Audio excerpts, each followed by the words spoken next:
There's a phrase people often use to calm things down after emotional betrayal. It didn't mean anything. And most of the time, it's not said to be cruel. It's said to reduce fear, to signal, I'm not leaving, this wasn't real, you still matter. But here's why it backfires. Emotional affairs don't usually start with intention.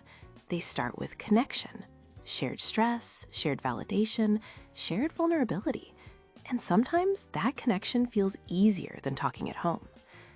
So when it's discovered, the pain isn't actually about how deep the connection was, it's about exclusion. It's the moment your partner realizes there was a private emotional space they were no longer part of, a place where feelings, reassurance, or intimacy went without them. That's the wound. So when you say it didn't mean anything, your partner doesn't hear comfort. They hear, it didn't mean enough for me to protect our relationship. If it truly meant nothing, why was it worth risking trust? Why was secrecy chosen instead of honesty? The phrase doesn't fail because it's a lie. It fails because it focuses on intent while skipping impact. Betrayal isn't processed logically, it's processed as a loss of safety. And minimizing language can feel like reality is being brushed aside while the pain is still raw. Repair doesn't require better wording, it requires ownership.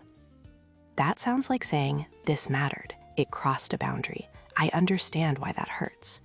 Not to punish yourself, but to show you actually see the injury.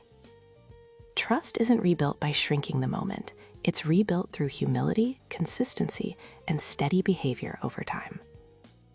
If you've ever tried to calm a situation and accidentally made it worse, you're not broken. You were just aiming for relief instead of repair. Repair is possible, but it takes emotional courage.